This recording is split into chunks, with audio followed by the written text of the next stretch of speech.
اللهم صل على حبيبنا محمد وعلى آله وصحبه أجمعين. اللهم صل على حبيبنا محمد وعلى آله وصحبه أجمعين. بسم الله الرحمن الرحيم. السلام عليكم ورحمة الله وبركاته. بسم الله الحمد لله والصلاة والسلام على حبيب الله سيدنا محمد بن عبد الله وعلى آله وصحبه ومن والاه. سبحانك لا علم لنا إلا ما علمتنا إنك أنت العليم الحكيم ولا حول ولا قوة إلا بالله العلي العظيم.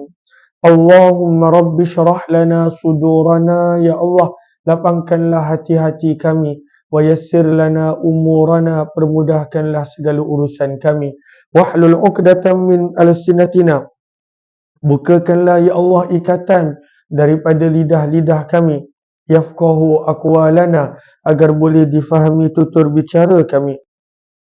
Allahumma faqqihna fid din, ya Allah berikanlah kepada kami pemahaman di dalam urusan agama. Wa'allimna ta'wil, ajarkanlah kepada kami pemahaman Al-Quran. Allahumma inna nas'aluka ilman nafi'a, kepadamu ya Allah kami memohon ilmu yang mendatangkan manfaat. Wa rizqan wasi'an tayyibah, rezeki yang luas melimpah ruah, lagi halal bersih suci.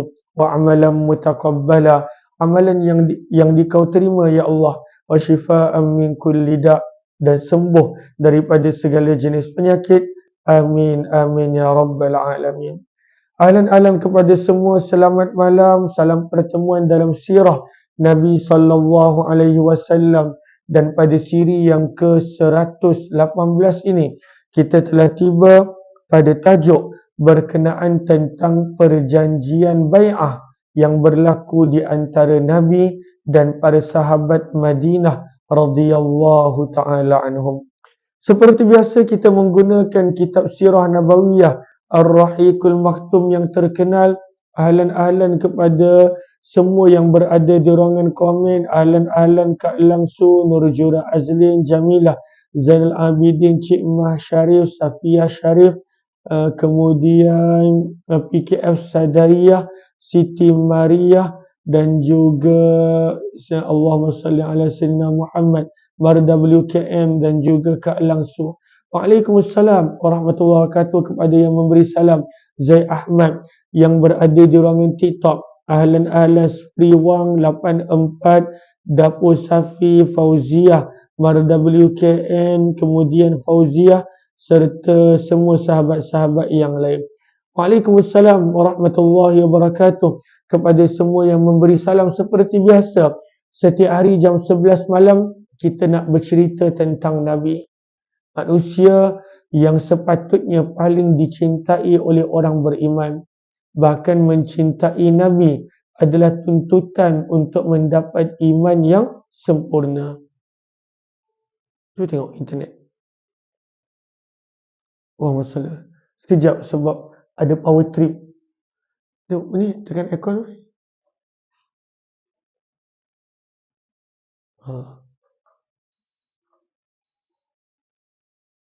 Ada ni, ada tekan plug apa tak kakak? Dia on off. Okey. Oh, minta maaf sebab ada power trip sekejap. Sekarang dah okey. Okey, Allahumma salli ala sayyidina Muhammad wa ala alihi washabihi ajma'in. Maka setiap malam kita nak berkongsi tentang Nabi. Tak lama, dalam 30 minit. Dan pada malam ini adalah tajuk berkenaan tentang butir-butiran perjanjian bai'ah. Bai'ah adalah perkataan bahasa Arab yang bermaksud janji taat setia, perjanjian. Dan ini adalah butiran perjanjian di antara 70 lebih sahabat Madinah dengan Nabi SAW yang dikenali sebagai perjanjian Aqabah yang kedua. Bilakah perjanjian Aqabah yang kedua ini berlaku? Pada tahun 13 kenabian, pada musim haji 13 kenabian, ketika orang Madinah datang ke Mekah untuk menunaikan haji. Mereka ambil kesempatan itu untuk bertemu Nabi, pujuk Nabi, ajak Nabi SAW ke Madinah. Maka akhirnya Nabi setuju untuk pergi ke Madinah, tapi Nabi letakkan 5 syarat penting. 5 syarat penting. Yang mana kalaulah orang-orang Madinah sanggup menerima 5 syarat Nabi, Nabi sedia untuk pergi ke Madinah. Maka apakah 5 syarat? Maka ini adalah tajuk kita pada malam ini. Ahlan-ahlan kepada yang baru join, mohon dia sebaik untuk bantu share, bantu untuk kongsi, tag rakan-rakan, sebarluaskan. Mudah-mudahan lebih ramai yang beroleh manfaat. Kita nak baca daripada kitab Sirah Nabawiyah Ar-Rahiqul Maktum. Kita telah tiba muka surat yang ke-248. Kata penulis kitab, butir-butiran perjanjian bai'ah tersebut ada diriwayatkan oleh Imam Ahmad rahimahullah.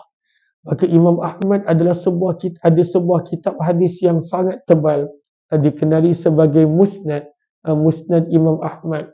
Maka Imam Ahmad bin Hanbal ada sebuah kitab hadis yang sangat tebal, lebih tebal daripada Bukhari, daripada Muslim, iaitu nama kitab beliau adalah Musnad Ahmad.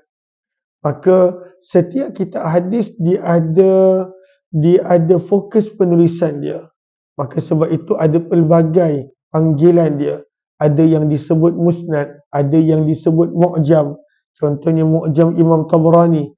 Ada yang disebut sahih, ada yang disebut jami', ada yang disebut dengan pelbagai gelaran. Itu semua dibahaskan oleh para ulama hadis rahimahumullahu ta'ala. Maka Imam Ahmad bin Hanbal meriwayatkan daripada Jabir bin Abdullah, sebuah riwayat yang terperinci. Maka kata Jabir bin Abdullah, di mana beliau meriwayatkan tentang isi kandungan perjanjian antara Nabi dengan hampir 70 lebih sahabat-sahabat yang datang daripada Madinah. Kata Jabir, kami telah bertanya, wahai Rasulullah, atas dasar apakah kami akan membai'ah kamu? Maka wahai Rasulullah, apakah bai'ah yang patut kami bagi? Apakah perjanjian yang patut kami ucapkan kepada kamu pada malam ini? Maka peristiwa ini berlaku di Aqabah yang terletak di Mina pada sekitar 12 Zulhijjah tahun yang ke-13 kenabian. Ahlan-ahlan kepada yang beri gift, terima kasih banyak-banyak. Zara Sulong, Hariyati, begitu juga sahabat-sahabat yang lain, Leli 1707, ahlan-ahlan yang komen, Asia Hussein, Zakiyah Noni Yusuf, Jamila Zainal Abidin, Nurzila Ghazali dan juga sahabat-sahabat yang lain. Ahlan-ahlan Syahril Acik, terima kasih kepada semua. Mohon jasa baik yang baru join untuk bantu share, bantu untuk kongsi, tag rakan-rakan, sebarluaskan. Mudah-mudahan lebih ramai yang beroleh manfaat. Maka sahabat tanya, wahai Rasulullah, atas apa yang kami perlu buat bai'ah wahai Rasulullah? Maka Nabi SAW menjawab dengan menyenaraikan 5 isi kandungan bai'ah. Isi kandungan bai'ah 5. Maka Nabi minta para sahabat Madinah untuk berbai'ah ketika perjanjian Aqabah dengan 5 benda. Dan ini semua dicatat. Satu perkara yang kita patut belajar daripada Nabi SAW, bahkan itu juga perintah yang ada di dalam Al-Quran, adalah mencatat butiran-butiran penting. Kena catat. Kadang-kadang bila kita ada meeting mesyuarat, kena ada catatan. Maka mencatat adalah salah satu daripada sunnah Nabi dan ajaran Al-Quran. Sebab itu Al-Quran apabila menyebut tentang urusan yang ada kaitan dengan duit, ada kaitan dengan kewangan, maka Al-Quran memerintahkan untuk perjanjian itu dicatat. Dalam penghujung surah Al-Baqarah, pada ayat yang paling panjang di dalam Al-Quran, Allah menyeru orang-orang beriman dengan firman-Nya, ya ayyuhalladzina amanu, wahai orang-orang yang beriman, idza tadayantum bidainin ila ajalin musamma, apabila kamu melakukan sesuatu transaksi hingga tempoh yang tertentu, maka apakah kena buat? faktubuh, maka kena tulis. Dan zaman itu di Madinah, yang pakar menulis tak ramai. Sebab kebanyakan para sahabat adalah ummi. Yang pandai menulis, yang sastra, memang hebat ilmu mereka. Tapi tak ramai yang pandai menulis. Walaupun tak ramai yang pandai menulis, Al-Quran tetap suruh untuk tulis perkara-perkara yang berkaitan tentang perjanjian, kewangan yang belum diselesaikan, yang mana ianya berlanjutan untuk tempoh yang tertentu. Sebab itu pada ayat yang sama, Allah berfirman, وَلْيَكْتُبْ بَيْنَكُمْ كَاتِبٌ بِالْعَدْلِ وَلَا يَأْبَ كَاتِبٌ أَنْ يَكْتُبَ كَمَا عَلَّمَهُ اللَّهُ فَلْيَكْتُبْ. Kalaulah tak pandai tulis, cari orang lain yang boleh tulis. Dan janganlah ada yang enggan apabila diminta untuk menulis, maka janganlah dia menolak dan enggan untuk memenuhi permintaan tersebut. Menulis adalah penting. Lagi-lagi isi kandungan perjanjian. Dan kita nampak Nabi, walaupun Nabi adalah ummi, maka Nabi memerintahkan para sahabat untuk mencatat isi kandungan bai'ah dan perjanjian tersebut. Maka sebab itu kata Jabir bin Abdullah, maka Nabi telah menyenaraikan 5 perjanjian pada malam Aqabah yang kedua. 5 perjanjian. Yang pertama, Nabi SAW minta mereka berjanji untuk dengar dan patuh sama ada ketika mana bersemangat ataupun malas. As-sama' wa ta'ah. Dengar dan patuh. Banyak orang dia susah nak dengar. Tak boleh nak dengar arahan. Tak boleh nak dengar perintah. Itu susah. Ada orang dengar tapi patuhnya tak. Maka yang Nabi minta daripada para sahabat Madinah yang mereka ajak Nabi untuk berhijrah, Nabi letakkan syarat yang pertama, dengar dan patuh. Sama ada waktu mereka sedang bersemangat ataupun ketika mana mereka sedang bermalas-malasan. Dengar dan patuh. Dan ini adalah rahsia untuk kejayaan sesuatu kaum. Kalau kita tengok zaman kita, maka zaman kita memang kita dah berada pada keadaan apa pun, maka akan ada pertikaian. Apa pun. Sama ada daripada sudut level negara ataupun daripada sudut level agama. Maka kita pada zaman media sosial, maka kita memang dah dilatih masing-masing untuk selalu membantah, mempersoal, mempertikai dan sebagainya. Bahkan daripada kecil dah ada sifat itu. Kadang-kadang daripada kecil dah ada sifat itu. Maka syarat yang pertama Nabi letakkan kepada sahabat-sahabat Madinah, hendaklah mereka benar-benar percayakan Rasulullah. Maka kalaulah mereka nak Nabi berhijrah, yang pertama, mereka hendaklah patuh dan taat ketika mana mereka berada dalam situasi semangat ataupun malas. Patuh dan taat, dengar dan taat pada setiap apa yang Rasulullah SAW sebutkan. Sebab itu kalau kita baca dalam Al-Quran, maka para sahabat ini mereka tidak seperti orang-orang Bani Israel. Orang-orang Bani Israel mereka sama, mereka suka pertikaikan. Nabi Musa cakap tu, mereka pertikaikan. Nabi Musa suruh ini, mereka persoalkan. Tapi kita belajar dalam juz yang kelima, maka sifat para sahabat, mereka ini adalah orang yang sami'na wa ata'na. Kami dengar dan kami taat. Dan ini sifat para sahabat radhiyallahu anhum. Cuma kita hidup pada zaman sekarang, zaman media sosial, setiap orang, dia baiklah macam mana sekalipun, dia cubalah nak jelaskan macam mana sekalipun, dia bawalah ilmiah macam mana sekalipun, setiap orang, dia mesti ada orang yang pertikaikan dia, persoalkan dia, bangkang dia, bantah dia. Ini memang adalah zaman yang kita berada. Kadang-kadang ada orang, dia ada banyak akaun palsu. Kerja dia adalah ganggu orang je. Bantah sana, bantah sini, bangkang sana, bangkang sini. Itu adalah sifat yang ada pada zaman kita. Maka syarat yang pertama Nabi letakkan untuk sahabat Madinah, perjanjian mereka dengan Nabi adalah mereka patuh dan taat ketika mana mereka bersemangat ataupun malas. Dan sebab itu mereka benar-benar tunaikan janji. Nabi cakap apa pun, sami'na wa ata'na. Walhal kadangkala keputusan Nabi adalah menguji kesabaran mereka. Bukan langsung tak ada ujian, menguji. Banyak peristiwa ketika mana dalam sebahagian daripada ekspedisi ketenteraan, bila dapat malul fai, bila dapat harta daripada rampasan, Nabi langsung tak bagi kepada orang-orang Ansar. Nabi bagi semuanya kepada orang Muhajirin. Nabi ada reason Nabi, ada sebab Nabi. Tetapi orang-orang Ansar mereka langsung tak cakap apa-apa. Mereka taat. Walaupun mereka ikut dengan Nabi. Mereka bahkan ada infakkan harta untuk ekspedisi Nabi.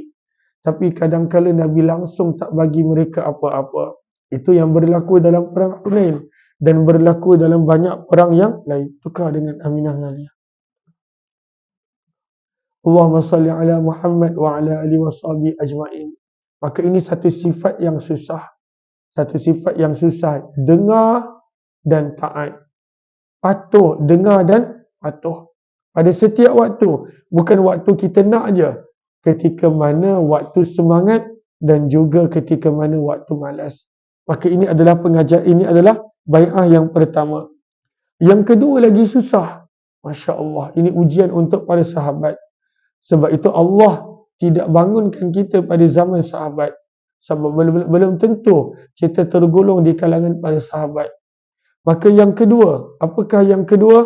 Nabi minta daripada orang-orang Madinah, hendaklah mereka mengeluarkan infak, mengeluarkan belanja untuk agama Allah semasa senang dan susah. Ini lagi susah. Manusia sayang harta.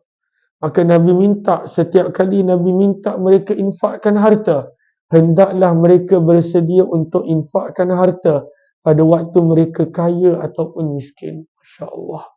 Ini yang kedua ni susah. Yang pertama tu dah payah. Nak menahan nafsu dan patuh dan taat kepada perintah Nabi SAW. Kan kalau kita tengok zaman kita, benda ni susah. Kadang-kala apabila disebut sesuatu hukum, maka ada ramai orang pertikaikan. Ada ramai orang persoalkan. Padahal hukum itu adalah jelas dan sebagainya. Sebab tak mudah untuk dengar dan patuh. Sami'na wa ata'na, sebagaimana para sahabat mampu buat dengan Nabi, adalah bukan benda yang mudah. Lagi-lagi kalaulah kita tengok pada zaman Nabi, Nabi perintahkan para sahabat untuk keluar perang. Bukan benda yang mudah. Nabi SAW perintahkan para sahabat untuk ikut dalam perang Tabuk contohnya. Bukan mudah. Nabi SAW perintahkan para sahabat untuk buat sesuatu. Bukannya mudah. Maka itu yang pertama. Yang kedua lagi susah daripada itu. Nabi minta para sahabat untuk sedia infak harta ketika mana senang dan susah. Allahu Akbar. Benda yang manusia sayang adalah harta dia. Manusia sangat sayangkan harta dia. Sebab itu agama melatih dengan zakat bila cukup nisab. Agama latih dengan galakan untuk bersedekah dan infak. Tapi masih setiap manusia sayangkan harta dia. Maka Nabi minta yang kedua daripada sahabat, berinfak ketika mana senang dan susah. Dan orang-orang Ansar, mereka tunaikan janji yang kedua juga kepada Nabi SAW. Mereka bahkan bagi lebih daripada perjanjian yang mereka buat dengan Nabi SAW. Yang ketiga, apakah yang ketiga? Nabi minta semua sahabat Madinah, mereka mestilah menjadi orang yang suka mengajak kepada kebaikan. Dan bila nampak kemungkaran, maka hendaklah cegah kemungkaran tersebut. Al-amru bil ma'ruf wan nahyu 'anil munkar. Ajak orang kepada kebaikan dan juga cegah kemungkaran. Bayangkan, kita kalaulah kita nak ajak seorang-seorang kepada kebaikan, Kita tak mampu. Tapi bayangkan kalaulah semua umat Islam buat benda ni, ajak orang buat baik, nampak benda yang tak elok, tegur dan cegah dengan hikmah, nescaya Masya Allah, maka akan berubahlah keadaan dunia. Maka yang ketiga Nabi minta, hendaklah semua para sahabat ajak orang lain untuk buat baik.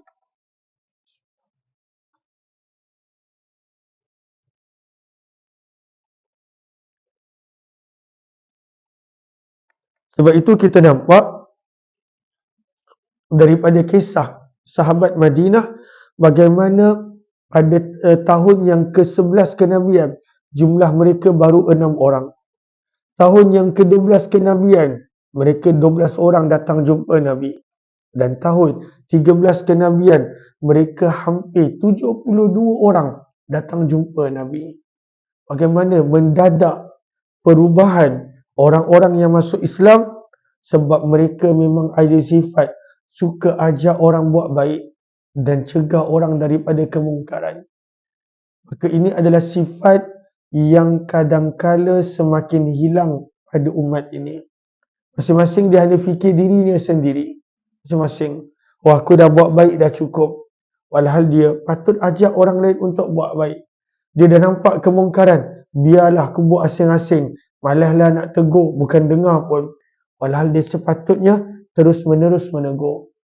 Maka antara sifat yang Allah suka, bahkan sifat itulah yang Allah letak sebagai asbab umat ini menjadi sebaik-baik umat. Apakah sifat itu? Itulah yang ketiga Nabi letak. Ajak orang buat baik dan mencegah bila kita nampak kemungkaran. Bila kita nampak kemungkaran, maka hendaklah kita cegah. Maka ini adalah perjanjian yang ketiga yang Nabi SAW minta daripada sahabat-sahabat Madinah. Yang keempat ni lagi susah.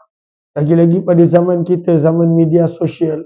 Ahlan-ahlan kepada yang baru join, kita setiap malam jam 11 hingga 11.30, cuma ada malam saya tak buat. Ini pun dah beberapa hari saya tak sempat buat. Setiap malam jam 11 hingga 11.30, kita nak berkongsi daripada kitab Sirah Nabawiyah Ar-Rahiqul Maktum. Maka mohon jasa baik pada sahabat-sahabat untuk bantu share, bantu untuk kongsi, tag rakan-rakan, sebarluaskan. Mudah-mudahan lebih ramai yang beroleh manfaat insya-Allah. Maka yang pertama tadi, dengar dan patuh ketika mana bersemangat ataupun malas. Yang kedua, kena bersedia untuk infakkan harta ketika mana senang ataupun susah. Yang keempat, mengajak orang lain kepada kebaikan dan mencegah orang yang melakukan kemungkaran. Itu yang ketiga. Yang keempat, apakah yang keempat? Menegakkan agama Allah tanpa menghiraukan celaan orang yang mencela. Oh, ni zaman kita susah. Zaman media sosial ni, manusia buat apa pun kerana manusia lain. Manusia. Ini susah ni. Kadang-kadang ada orang buat benda tu baik. Niat dia pun baik. Tapi bila dah kena kecam, dah kena cela, dah kena maki, dah kena kutuk, dia dah tak mampu nak buat. Ini zaman yang keempat ni, zaman kita ni susah ujiannya. Kadang-kadang ada orang, niat dia mungkin tak baik. Perangai dia pun mungkin tak baik contohnya. Tapi kerana kalaulah dia buat begitu, orang akan like, orang akan suka, orang akan puji. Maka walaupun benda tu tak baik, dia akan sanggup buat. Maka Nabi letakkan syarat yang keempat, perjanjian Aqabah yang kedua.